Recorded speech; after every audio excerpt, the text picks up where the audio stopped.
हमारी पूरी न्याय व्यवस्था के अंदर ये फैसला एक बहुत बड़ी मिसाल बनेगा। अरविंद केजरीवाल का ऐसे वक्त में बाहर आना लोकतंत्र को मजबूती देगा। एक बेबुनियाद झूठा केस अरविंद केजरीवाल को फंसाने के लिए बनाया गया था, प्रचार से दूर करने के लिए उनको जेल में भेजा गया था। सत्य परेशान हो सकता है लेकिन पराजित नहीं। ये एक बहुत बड़ी जीत है आम आदमी पार्टी के कार्यकर्ताओं की, देश की तमाम वो लोगों के लिए जिनकी उम्मीद अरविंद केजरीवाल जी हैं। मुख्यमंत्री अरविंद केजरीवाल जी की एक लोअर कोर्ट यानी कि राउज एवेन्यू कोर्ट से जमानत मिलना मुझे लगता है ना सिर्फ दिल्ली और आम आदमी पार्टी के लिए, पूरे देश के लिए एक मील का पत्थर साबित होगी। हमारी पूरी न्याय व्यवस्था के अंदर ये फैसला एक बहुत बड़ी मिसाल बनेगा। उसका बड़ा कारण ये है कि पीएमएलए के मामलों में अक्सर ये देखा जा रहा था कि कोई भी राहत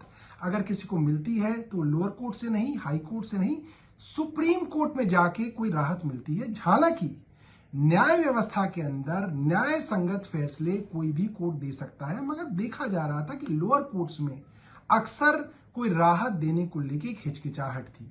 ऐसे में जज न्याय बिंदु जी द्वारा इस तरीके की बड़े फैसले में राहत देना, मुझे ऐसा लगता है सभी जगह लोअर जुडिशरी के अंदर एक रोशनी का काम करेगी। दूसरी बात, जब इस मामले में बहस करी जा रही थी और केंद्र सरकार के एसजी राजू साहब ने यह कहा कि जब हमारे पास किसी मामले में सबूत नहीं होते तो हमें सरकारी गवाह यानी कि अप्रूवर बनाने पड़ते हैं, और अप्रूवर से अगर गवाही दिलवानी है तो हमें उसको इंड्यूसमेंट यानी कि लालच देना पड़ता है।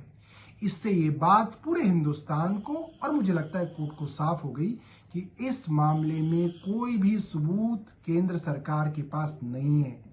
इसीलिए बड़े बड़े बिजनेसमैन के बच्चों को जेल में डाला गया, उनको परेशान किया गया, उन पर दबाव डाला गया और फिर लालच दिया गया कि अगर आप अरविंद केजरीवाल और आम आदमी पार्टी के खिलाफ गवाही देंगे तो आपको सरकारी गवाह बना लिया जाएगा और आपके ऊपर कोई कार्रवाई नहीं होगी। मुझे लगता है आज दूध का दूध पानी का पानी हो गया। मैं अपनी तरफ से सब लोगों को, हिंदुस्तान के सब लोगों को, आम आदमी पार्टी के सब लोगों को बधाई देता हूं। बड़े क्राइसिस के दौर से गुजर रही है, संकट के दौर से गुजर रही है। एक ऐसे समय में जब देश के अंदर एक जनादेश आया है इस सरकार के खिलाफ, मौजूदा सरकार के खिलाफ, तो मुझे लगता है कि अरविंद केजरीवाल का ऐसे वक्त में बाहर आना लोकतंत्र को मजबूती देगा। और दिल्ली की जनता के लिए, देश की जनता के लिए आज बहुत खुशी का दिन है, बहुत बड़ी खबर है। हम सब लोग उत्साहित हैं इस खबर को सुन के, और मैं माननीय न्यायालय का जो ये फैसला आया है उसको सर झुका के नमन करता हूं। बहुत बड़ा फैसला उन्होंने दिया है। इन्फोर्समेंट डायरेक्टरेट के तमाम बयानों को आज के कोर्ट में किस तरीके से देखते हैं, और जिस तरीके से इन्फोर्समेंट डायरेक्टरेट का जो बयान अब तक रहा है वो झूठ की बुनियाद पे रहा है, और यही अगर मैं बार बार इस बात को कहता था कि भाई न्याय करने पर अगर कोई भी जज आ जाएगा तो इस केस में तो कुछ दम है ही नहीं है।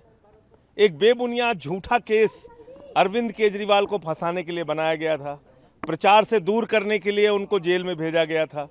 तो इसलिए ये माननीय न्यायालय ने इस बात को समझा और दूध का दूध पानी का पानी हो गया। देखिए, ये बहुत ही खुशी का मौका है। मैं पूरे देश में सभी लोगों को बधाई देता हूँ। मैं एक ही चीज़ कह सकता हूँ कि सत्य परेशान हो सकता है लेकिन पराजित नहीं। मैं सभी पूरे देश के सभी लोगों को इसके ढेर सारी शुभकामनाएं देता हूँ, बधाई देता हूँ।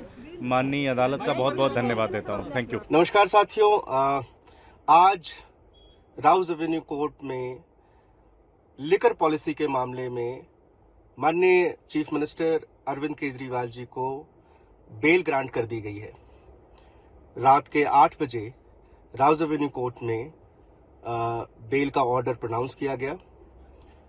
अरविंद केजरीवाल जी को 1 लाख रुपए के निजी मुचलके पर जमानत दी गई है। कल सुबह जमानत की कार्रवाई पूरी की जाएगी और कल दोपहर बाद अरविंद केजरीवाल जी जेल से बाहर आ जाएंगे। ये एक बहुत बड़ी जीत है आम आदमी पार्टी के कार्यकर्ताओं की, देश की तमाम वो लोगों के लिए जिनकी उम्मीद अरविंद केजरीवाल जी हैं। सत्यमेव जयते।